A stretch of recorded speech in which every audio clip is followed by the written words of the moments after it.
यह गर्मियों के उन दुर्लभ दिनों में से एक था जब सूर्य का प्रकाश अपने अधिकतम स्तर पर नहीं था। नीला आसमान और सुबह की हवा तरोताजा कर देने वाली थी।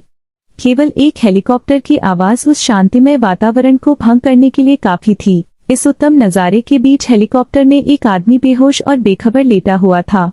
4 बंदूकधारी उस पर ऐसे आंखें गड़ाए बैठे थे मानो अनंत काल से उसकी आंखें खुलने की प्रतीक्षा कर रहे हों। उस आदमी का चेहरा सफेद रंग से पुता हुआ था और उसकी दाढ़ी मूछें असामान्य रूप से बढ़ी हुई थीं। उसके लंबे काले व बिखरे हुए बाल भी उसे और रहस्यमय बना रहे थे। 40 साल की उम्र के लिए वह काफी जवान प्रतीत हो रहा था। उसका चेहरा तराशा हुआ और उसकी त्वचा आकर्षक व चमकदार थी, जिसने उसके चारों ओर एक सुंदरता की आभा बनाई हुई थी। उसका शरीर हेलीकॉप्टर की ध्वनि पर हिचकोले खा रहा था और वह जब भी हिलता उसका शरीर हवा में राख के कण छोड़ता जाता। उसकी बेहोशी उसके आसपास के लोगों को यह सोचने से नहीं रोक रही थी कि वह कौन है। जो भी उसे देखता वह जिज्ञासु और मोहित हो उठता। पायलट ने घोषणा की 11.6755 डिग्री उत्तर, 92.7626 डिग्री पूर्व, 3 मिनट में रॉस द्वीप पर लैंडिंग करेंगे।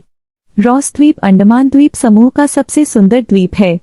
यह पोर्ट ब्लेयर से 2 किलोमीटर पूर्व दिशा में स्थित है। यह जगह दुर्लभ और महत्वपूर्ण प्रजातियों की विरासत के साथ साथ प्रकृति के सबसे बेहतरीन उपहार शांति में मनुष्य को खींच लाती है। द्वीप की सुंदरता के बीच एक गुंबद के आकार का उच्च तकनीकी सुविधा केंद्र था। विशुद्ध रूप से अनुसंधान के उद्देश्य के लिए पृथक भूमि पर बनाया हुआ शानदार साम्राज्य वैभवशाली पुरुषों को भी प्रभावित कर देता था। नवीनतम एवं आधुनिक तकनीक से लैस यह सुविधा केंद्र अत्याधुनिक तटीय और समुद्री निगरानी प्रणाली का दावा करता था। इसकी रचना और निर्माण केवल शीशे से किया गया है। इस सुविधा केंद्र ने सतह प्रौद्योगिकी का उत्तम प्रयोग किया था। प्रत्येक स्क्रीन हाथ लगाते ही ऐसे बात करना शुरू कर देती हैं जैसे उन्नत प्रजाति का हिस्सा हो।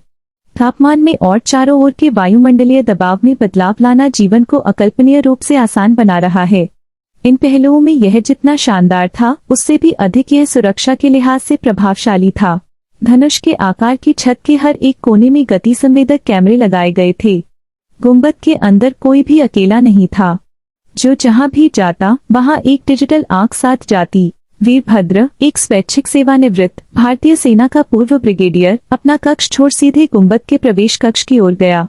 प्रवेश करते ही उसने 4 सशस्त्र पहरेदारों से घिरे कैदी को देखा। वे चारों उसके हथकड़ी लगे और आंख पर पट्टी बंधे बेसुध शरीर को बरामदे में से खींचते हुए ला रहे थे।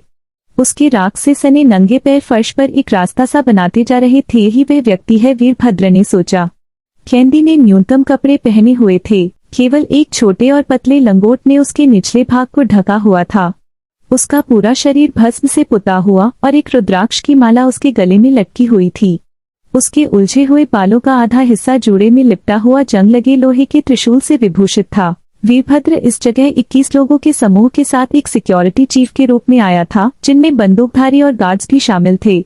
वह वहां एक विशेष कार्य के लिए गया था। अपने संप्रदाय में सबसे बेहतरीन पुरुष होने के कारण उसे दुनिया भर के विभिन्न संगठन, गुप्त व सामाजिक अभियानों के लिए बुलाते थे, किंतु यह अभियान उस सबसे अलग था। तो दोस्तों, आपको ये मिस्टीरियस स्टोरी कैसी लगी? कमेंट करके जरूर बताएं और हमारे नेक्स्ट पार्ट के लिए हमारे चैनल मिस्टीरियस वर्ल्ड को जरूर सब्सक्राइब करें।